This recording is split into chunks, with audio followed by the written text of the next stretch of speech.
झिंझिण्यांपासून त्वरित आराम मिळवा सेन्सोडाइन रॅपिड रिलीफ बरोबर। शरद पवारांचा बाबा आढाव यांच्या आंदोलनाला पाठिंबा, संसदीय लोकशाही पद्धतीवरच राज्यकर्त्यांना आघात, तर आम्ही निवडणूक आयोगावर विश्वास ठेवला, शरद पवारांकडून ईव्हीएम मशीनवर संशय व्यक्त। पुन्हा लोक पक्ष सोडतील म्हणून पवार ईव्हीएमवर बोलतायत, शरद पवार जिंकतात तेव्हा ईव्हीएम बरोबर असतं, शरद पवारांच्या आरोपांवर चंद्रशेखर बावनकुळेंचा पलटवार।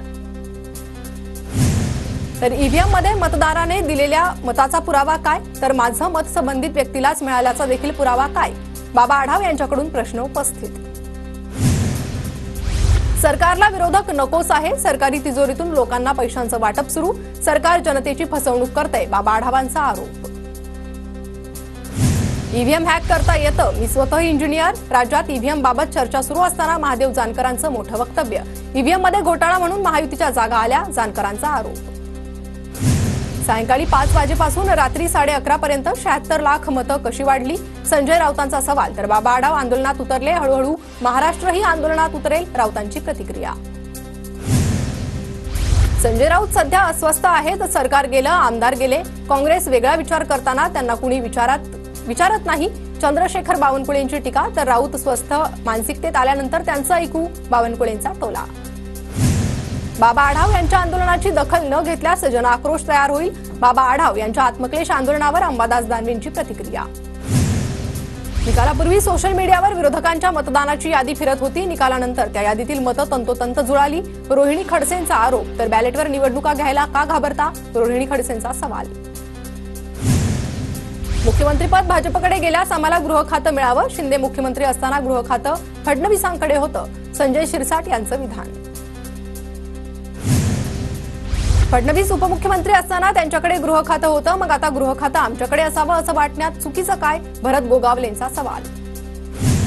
सरकार स्थापनेच्या चर्चा बातम्यांमधून होत नाहीत, तिन्ही नेते मिळून निर्णय घेतील, केंद्रीय नेतृत्व त्याला मान्यता देईल, शिरसाटांच्या वक्तव्यानंतर बावनकुळेंची प्रतिक्रिया। मोठा निर्णय घ्यायचा असतो तेव्हा शिंदे दरेगावात जातात, आज संध्याकाळपर्यंत एकनाथ शिंदे मोठा निर्णय घेणार, ठाकरे गटाचे नेते संजय शिरसाट यांची प्रतिक्रिया।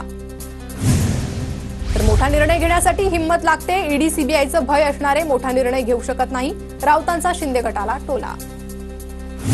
शिवसेना फोडल्यानं शिंदेंना मेहरबानी म्हणून मुख्यमंत्री केलं होतं, शिंदेंच्या डोळ्यात आता चमक दिसत नाही, चेहरा पडला, भाजप नाग जे सोबत येतात त्यांना दंश मारतात, राऊतांचा हल्ला बोल।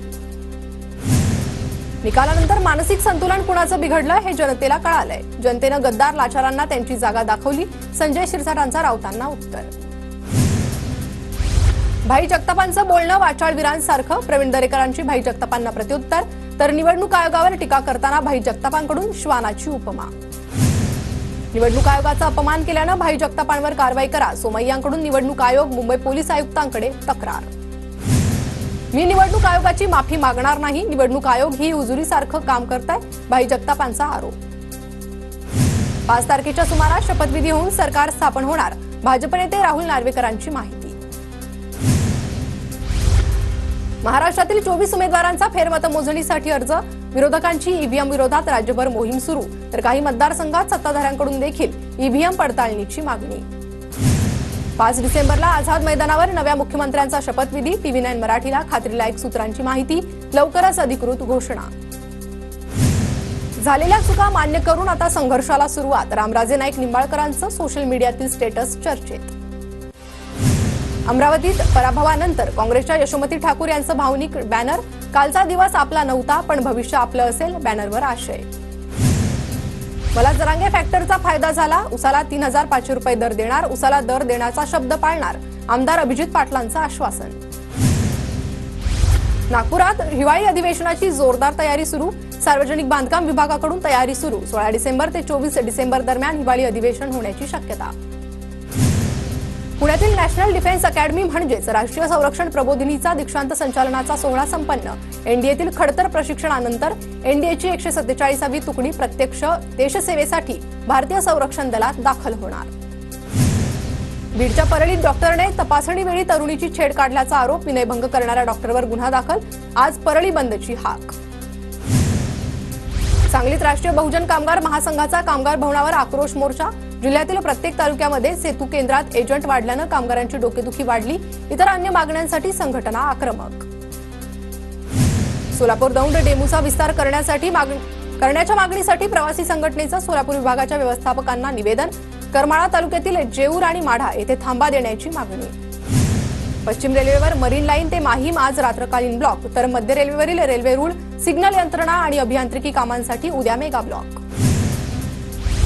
महाराष्ट्र आरोग्य विज्ञान विद्यापीठाच्या हिवाळी सत्रातील दुसऱ्या टप्प्याच्या परीक्षा 2 डिसेंबरपासून. राज्यातील 100 परीक्षा केंद्रांवर अंदाजे 31,000 विद्यार्थी परीक्षा देणार. CIR पोर्टलच्या सहाय्यानं मोबाईल शोधण्यात दहशतवाद विरोधी पथकाला यश. राज्यातून 20 लाख रुपयांच्या किमतीचे 130 मोबाईल जप्त. फोन मूळ मालकांकडे सुपूर्द. नाशिकच्या मनमाडमध्ये विद्यार्थ्यांसाठी इस्रो बस प्रदर्शन. इस्रो बसद्वारे देण्यात आलं अंतराळ आणि उपग्रहांची माहिती. स्पेस ऑन व्हील नावानं राबवण्यात आला उपक्रम. पालघरच्या वसईत संविधान बचाव आणि मूलभूत हक्कांसाठी जनजागृती रॅलीचं आयोजन.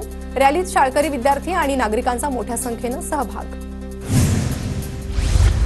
जळगाव जिल्ह्यात तापमानाचा पारा घसरला. तापमान 10 अंश सेल्सिअसवर. पुढील काही दिवस थंडीचा जोर आणखी वाढण्याचा अंदाज.